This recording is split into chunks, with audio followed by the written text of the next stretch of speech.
आप सभी का बहुत बहुत स्वागत है हमारे YouTube चैनल पे। हमारे साथ जो शख्स मौजूद हैं उन्हें किसी भी परिचय की ज़रूरत नहीं है। वह लीडिंग एमएलए हैं अभी और काफ़ी लोकप्रिय विधायक हैं, श्री अखिलेशपति त्रिपाठी जी। सर नमस्कार, आपका स्वागत है। Thank you sir, thank you. Sir दरअसल मैं आपसे कुछ सवाल जानना चाहता हूँ। सर आजकल मीडिया में काफ़ी एजुकेशन को लेकर काफ़ी मुद्दे उठते हैं, तो एजुकेशन का महत्व पॉलिटिक्स में कितना है वो प्लीज़ बताइए आप। देखिए, हमारे नीति वचनानी में कहा गया है कि विद्या दत्ताति विनयम, जी विनयाद याति पात्रताम। जी विद्या से व्यक्ति को विनय की प्राप्ति होती है। तमाम चीज़ों को सोचने, समझने, उसको साँचे में ढालने, समाज को परखने और उस विनय से निश्चित रूप से आपका जो पात्रता है वो बढ़ता है। जी सर।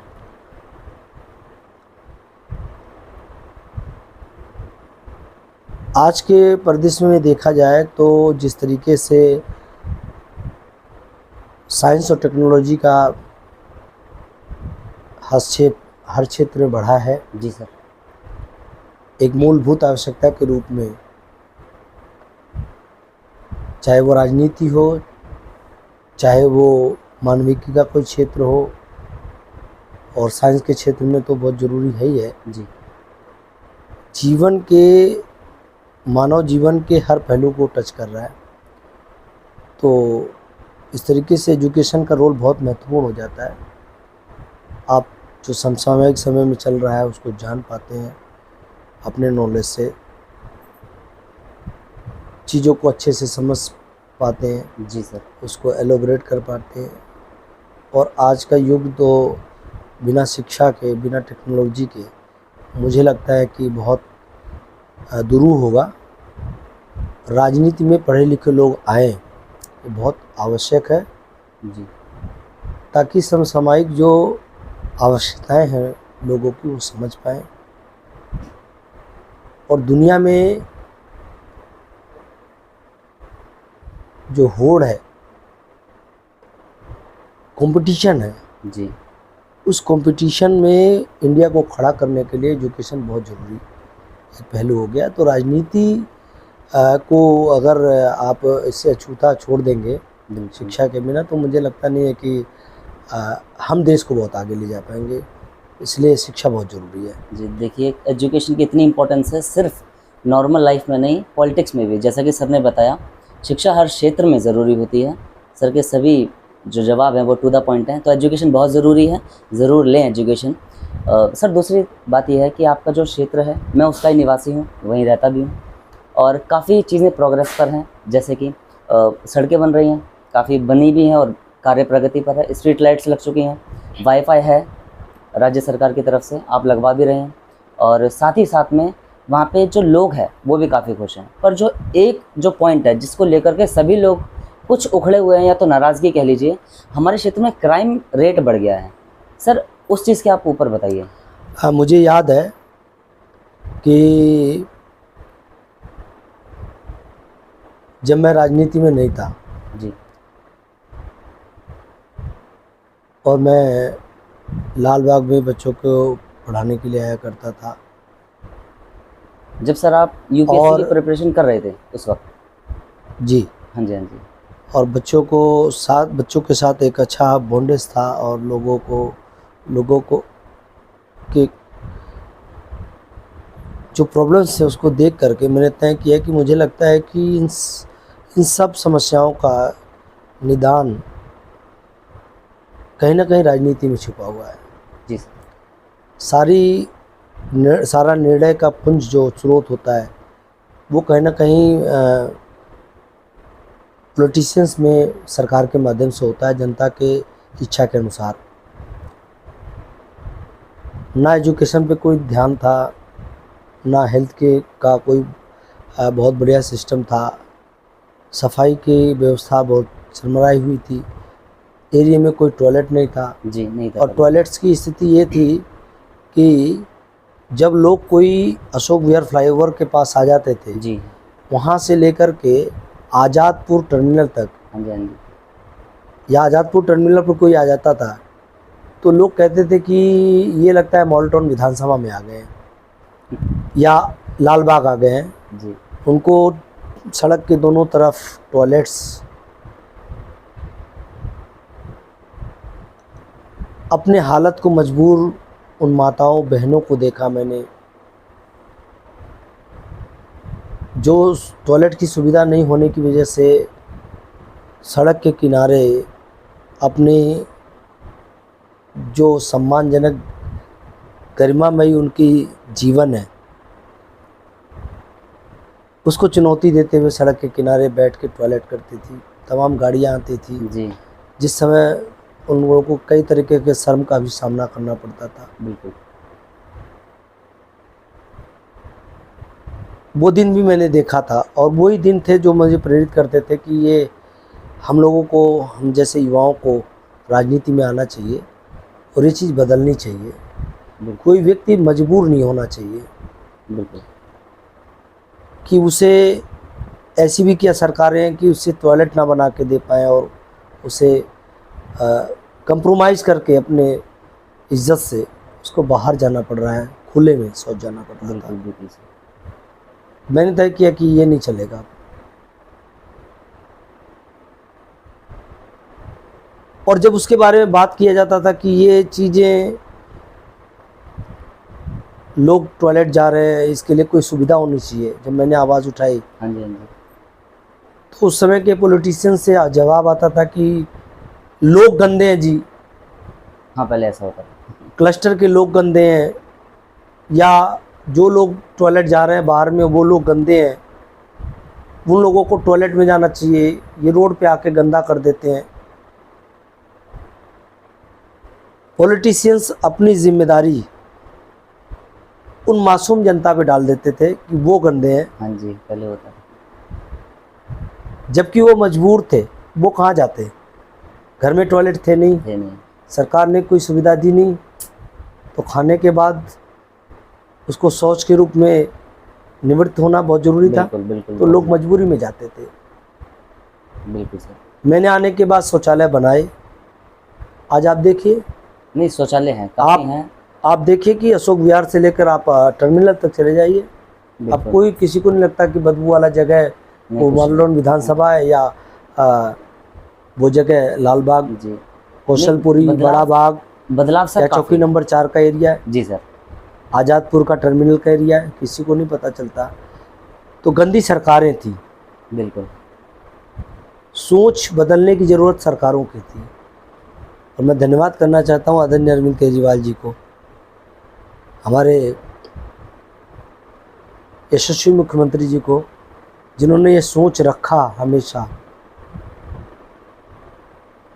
कि कोई चीज़ ऐसी ना हो जो किसी को मजबूरी में अपमान सहना पड़े। बिल्कुल। सबसे बिल्कुल। पहले उस चीज़ की व्यवस्था होनी चाहिए, न केवल शौचालय बनाए, उसको निःशुल्क करने का काम किया है माननीय मुख्यमंत्री जी ने। बिल्कुल।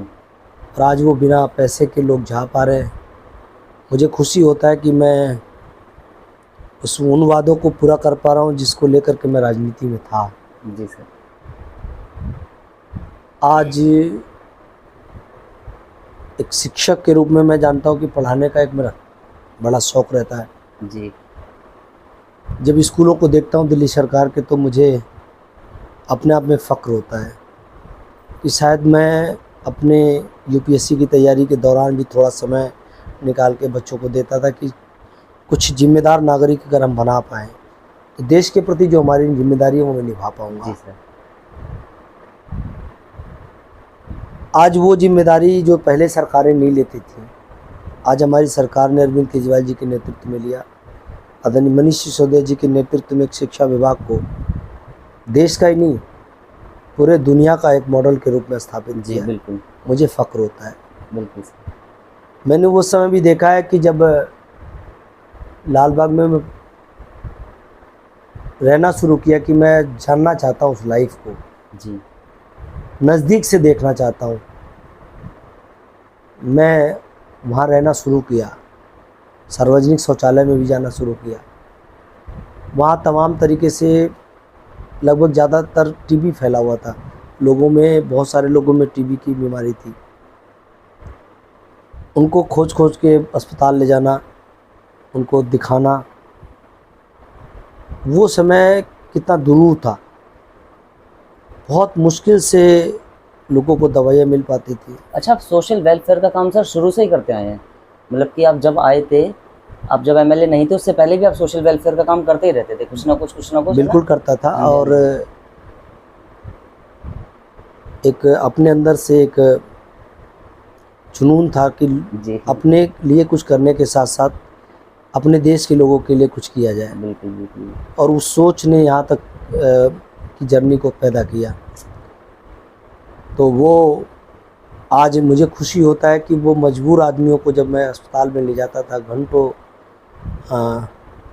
परिश्रम करने के बाद जब उनको दवाई दिला पाता था, तो मुझे खुशी होती थी।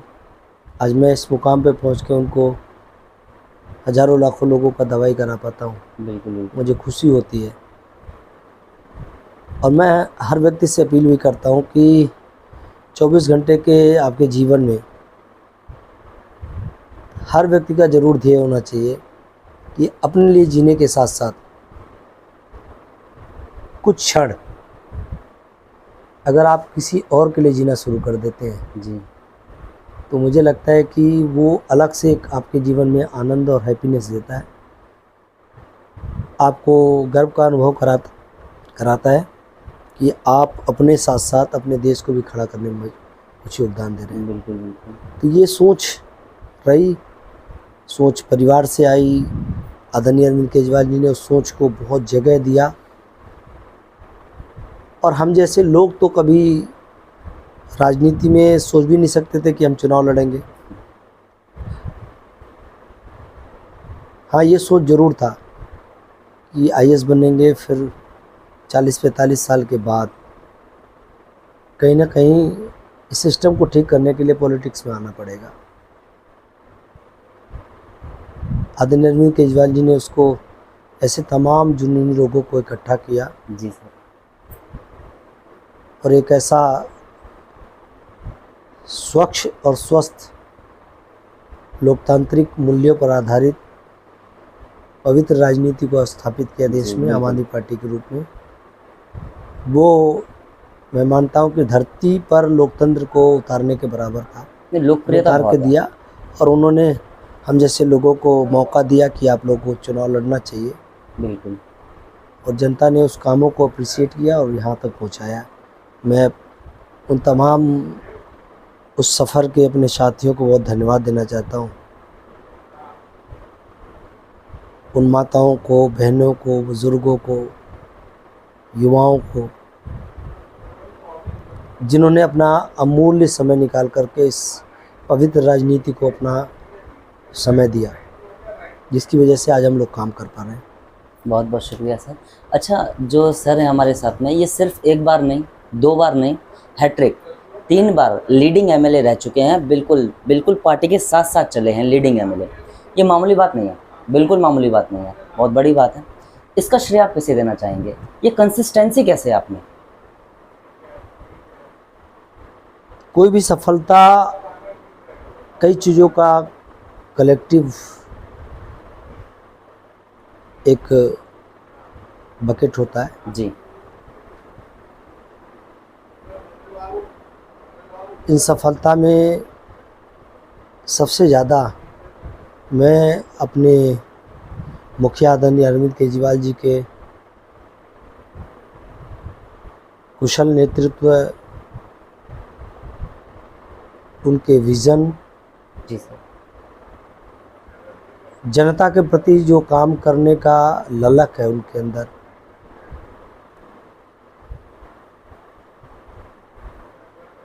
वो हम सबके लिए बहुत प्रेरक रहा है।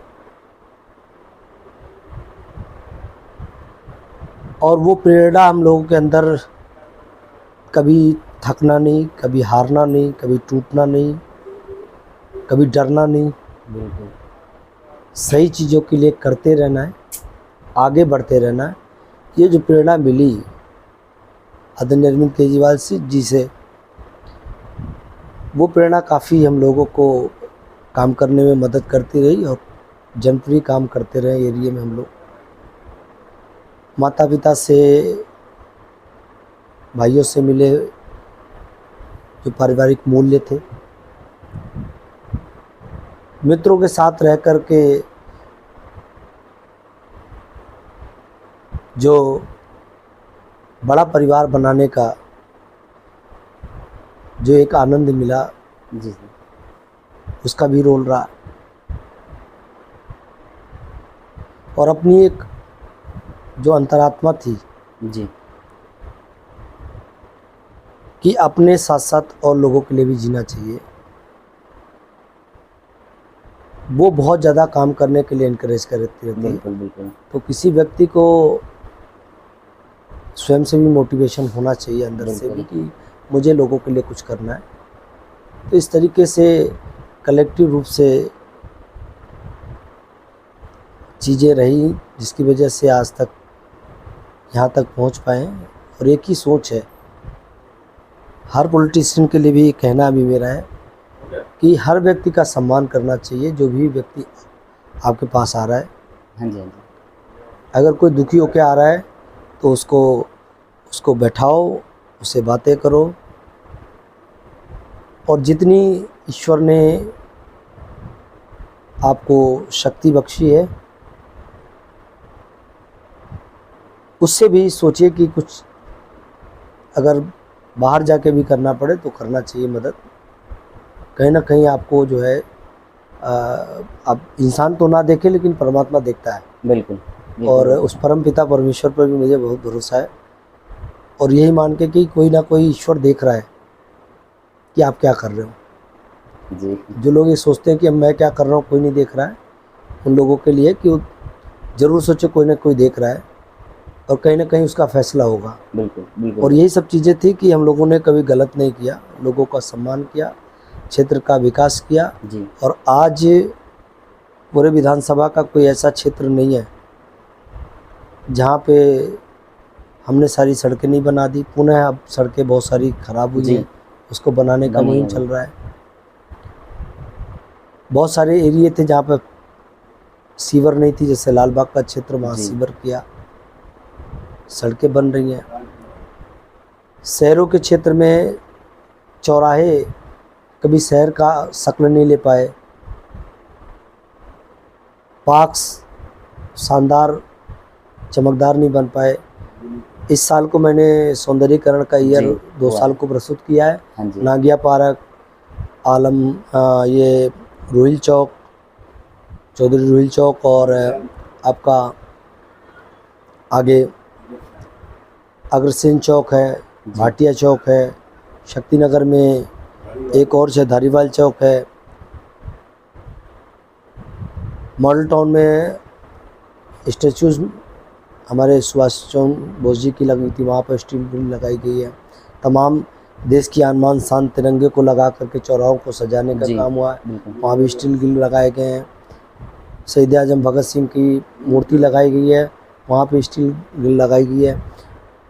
और तमाम जगहों पर सड़कों का एक जाल बिछाने का काम किया है। राणा प्रताप बाग में सड़कें अगर कोई बनाया तो मैंने बना के दी। अरसे बाद राजपुरा गांव, चंद्रावल गांव, सुंदरापोला गांव, एक गेट सिक्योरिटी के लिए, सुरक्षा के लिए गेटों का जाल बिछाया गया। सुरक्षा को लेकर के कैमरों का एक जाल बिछाने का काम हुआ। और जहाँ भी प्रयास रहा, पार्कों का एक सौंदर्यीकरण का, संजय नगर से लेकर के गुलाबी बाग से लेकर के जीजीए फ्लैट से लेकर के प्रदर्शनी विहार हो, गुजरावाला टाउन है, डेरावाल हो, SBI कॉलोनी हो, संगम पार्क हो। संगम पार्क में तो सारी सीवर की लाइन, सड़कें, पानी की लाइनें, 2-2 ट्यूबवेल, 3-3 ट्यूबवेल लगाने का काम हुआ। ओमनगर में तो इस तरीके के DTC कॉलोनी, डेसू कॉलोनी, एक नया आयाम दिया गया है। रूपनगर में सारी सड़कें बनाने का काम हुआ।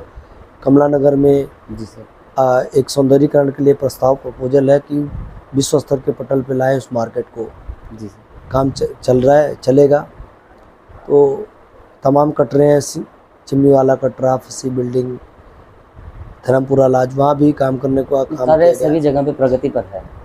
सभी जगह हाउसिंग सभा रोड पर सालों बाद रोड बनी, वहाँ जी। लोगों ने देखा। तो मुझे लगता है कि सभी लोगों को काम करना चाहिए, ये हमारा धर्म है बिल्कुल और इसको पूरा करना चाहिए सभी लोगों को। बिल्कुल बिल्कुल। सर का टाइम वैसे भी बहुत प्रीशियस है, एमएलए हैं, काम बहुत होते हैं। आखिरी के सर 2-3 क्वेश्चंस, उसमें फिर इंटरव्यू खत्म करते हैं। सर एमएलए हैं, निरीक्षण हर जगह पर रहता है, शिक्षा का भाग ले लीजिए, स्वास्थ्य ले लीजिए, बच्चों की मिड डे मील ले लीजिए, कई भी निरीक्षण, आप सीवेज लाइन ले लीजिए या फिर कहीं पे भी निरीक्षण की बात करें, सर हर किसी का एक पसंदीदा एक पॉइंट होता है, चाहे शिक्षा लीजिए, स्वास्थ्य लीजिए, कोई एक ऐसा निरीक्षण जो आपको लगता है कि जो देश में होना भी चाहिए और बदलाव के लिए भी बहुत ज़रूरी है, और आप अपने दिल से करते तो सभी काम दिल से हैं, पर एक पर्टिकुलर एक लगाव जो होता है, वो आप एक पॉइंट बताइए सर। देखिए, कभी भी देश में कोई व्यक्ति मजबूर ना हो जी किसी काम को लेकर के। अपना सबसे बड़ा प्रयास रहा है वो मजबूत हो, पहला। जी और मजबूत तब बनता है जब व्यक्ति के पास उसको शिक्षित करके समाज के सभी व्यक्तियों के बराबर कर दिया जाए। बिल्कुल मैं इस अवसर पर बाबा साहब भीमराव अम्बेडकर को कोट करना चाहता हूँ कि जिन्होंने कहा कि शिक्षित बनो, बिल्कुल। जी संगठित बनो और संघर्ष करो। जब आप शिक्षित हो जाते हैं तो आपके अंदर संगठन का भाव स्वतः से, स्वभाव से आता है, क्योंकि संगठन का मतलब है कि संपर्क, संवाद और संगठन।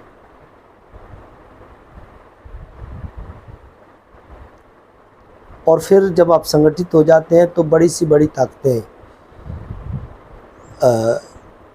जो बदलाव आप चाहते हैं उस दिशा में आप बदलाव कर पाते कर हैं। सकते हैं, बिल्कुल।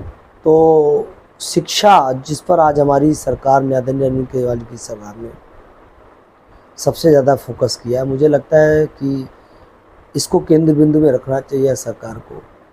और दूसरे, हर व्यक्ति शिक्षित हो, स्वस्थ हो, बिल्कुल और जिस देश के हर नागरिक शिक्षित और स्वस्थ हो जाते हैं वो देश पूरी दुनिया में नंबर 1 बन जाता है। बिल्कुल हर व्यक्ति को अच्छी वर्ल्ड क्लास स्वास्थ्य की सुविधा निःशुल्क होनी चाहिए, जिसको हमारी सरकार ने प्राथमिकता में रखा है। मैं भी इन्हीं चीज़ों को प्राथमिकता में रखकर इस सरकार का हिस्सा होकर के गौरवान्वित होता हूँ। और हमारी सरकार से बहुत सारी सरकारें सीख रही हैं, मुझे खुशी होती है। हमारी सरकार ने और भी कुछ मॉडल बनाया, डोर स्टेप डिलीवरी या सर्विसेज, सरकार की सेवाएं जनता के द्वार पे लाने का काम किया। 140 तरीके की सेवाएं, जिससे पिज्ज़ा बर्गर पहुंचती है वो पहुंच पा रही हैं।